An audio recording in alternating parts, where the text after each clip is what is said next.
Coming up on After the Whistle, a clash in State College as the Little Lions host the evenly matched Altoona Mountain Lions. Plus, a home game away from home, Penns Valley welcomes Glendale to WINGATE. And Penn State looks to right the ship as they hit the road to face number 5 Ohio State. We've got those stories and more highlights from around District 6 you won't want to miss.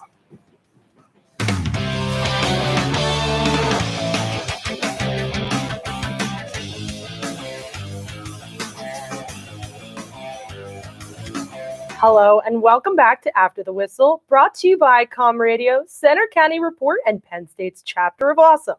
I'm Lexi Lideline. And I'm John Drager. We have action from all around District 6 tonight, and a little bit of a spooky theme as most of our games were pretty wet with rain coming down. Oh yeah, for sure. It was definitely wet where I was. You know, the fog was out. I thought there might be a ghost coming out at some point or something. Well, they would have enjoyed some of the action we have tonight. Let's get into it. Our games of the week take us to Memorial Field in State College as the Little Lions host the Altoona Mountain Lions. It was a swamp out in Central PA tonight. Good luck staying dry. Altoona strikes first with a long drive. Andre Doak scores on a 23-yard touchdown that makes it 7-0 in the first quarter. State College responds with quarterback Owen Yurka punching in for himself for the 1-yard score, and we're tied at 7 halfway through the second quarter. Late in the second quarter, State High has the ball again. Fullback Brady Bendick scores on a 3-yard run, and State College leads 14-7 late in the first half. Moving to the second half, Altoona kicking off. Jashawn Green gets loose. He would run down the home sideline. The long return would set up a State College score to make it 21-7. The Little Lions win 21. State College secures bye next with. Let's send it over to our own Jack McCune and Austin Groff for only the best analysis in all of football.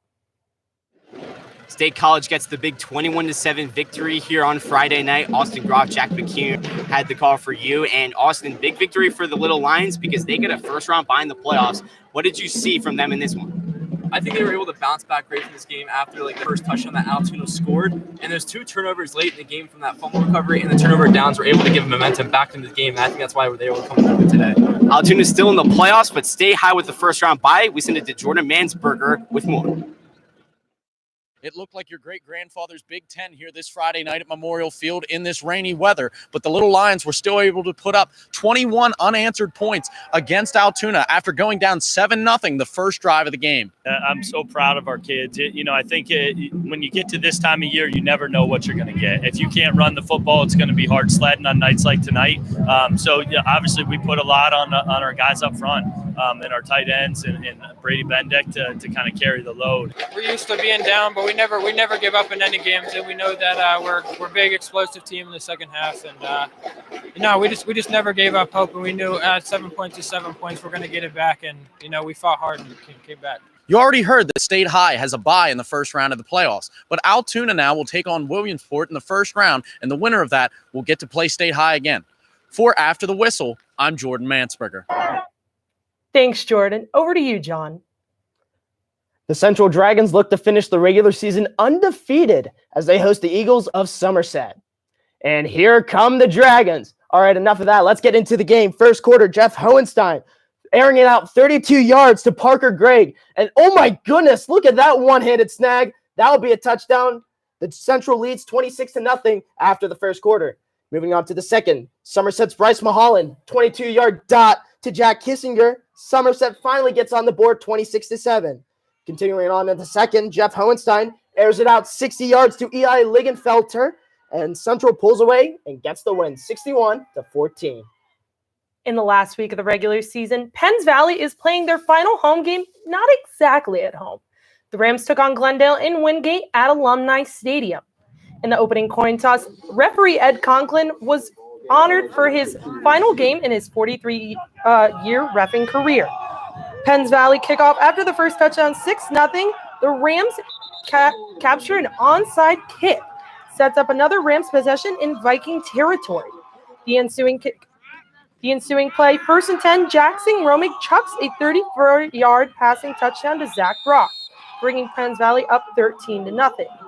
On the next kickoff, another onside kick recovery for Penns Valley by Hunter Lyons. That kick leads to a touchdown, 20-0 Penns Valley. Towards the end of the first quarter, less than a minute, Ty Watson 2-yard rushing touchdown, 27-0 Penns Valley at the end of the first quarter. The Rams hold on to win 45-14 over the Vikings to improve to 6-4 on the year. Tyrone hosts St. Mary's in their final games of the regular season. All right, rain coming down, and the little rain never hurt nobody, except if you're a fan at Tyrone Stadium. Moving on to first quarter action. First play of the drive for St. Mary's, Christian Kudre finds Carter Chadsey 74 yards for a touchdown, 6-0 St. Mary's after the missed PAT. Now Ashton Walk finds Ross Gamp for the 8-yard touchdown. Tyrone leads 7-6. In the first drive of the second half, Kudre calls his own number, runs 2 yards for the score, then completes a pass to Chadsey for the 2-point conversion. 14-7 St. Mary's leads. Then Brady Ronan gets the call, runs it 2 yards into the pay dirt, takes the lead for Tyrone 21-14, and Tyrone would hold on to that lead and finish 28-14 to improve to 500 on the year. It was a defensive battle in Hollidaysburg as the Golden Tigers welcomed the Lindsley Cadets all the way from West Virginia. Not sure how the team made it up here, but they did. Let's get into it. Midway through the first quarter, a Lindsley tip drill interception sets up a quick score, and Lindsley goes up 7-0. Late in the first quarter, Jack McGinnis with a deep pass to Drew Weiland. That sets up a 1st and goal inside the 5-yard line. On the next play, Jake McGinnis with a rushing touchdown. That'll bring it to 7-7, ending the first quarter. And early in the second quarter, an interception by Ian Shilley sets up Hollidaysburg field goal, bringing it 10-7. The defense continued to shine as Hollidaysburg held on to beat Lindsley 19-14. Hollidaysburg improves to 5-4 on the season and will take on Central Mountain next week. Let's take a look at the rest of the scores from around District 6. Tussey Mountain walked into Huntington and came out victorious, 32-12. South Huntington, however, faced off against Juniata Valley. They lost 35-7. Bishop Guilfoyle went down against Bedford 28-10, and Penn Cambria couldn't shake off the Chestnut Ridge as they fall 24-14. Phillipsburg Osceola couldn't escape Ridgeway. They lose 41-13, and Bellwood Antis takes care of business at Claysburg Himmel 25-8. Looking at the Saturday slate of games, Cambria Heights travels to Windburg. Kickoff is set at 7 p.m. It's incredible what a difference 3 weeks can make.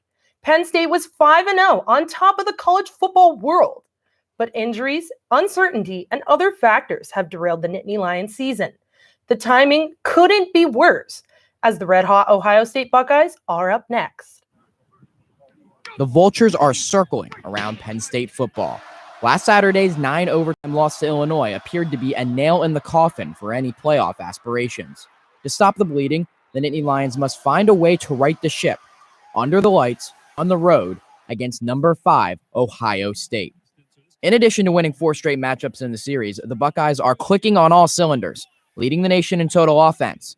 It's a steep task for Penn State, which went back to practice this week to address the issues. Now, Penn State gave up over 350 rushing yards to Illinois inside Beaver Stadium on Saturday. With receiving duo of Garrett Wilson and Chris Olave, in addition to running back Trevion Henderson, the Nittany Lion defense is going to have a lot to juggle in Columbus.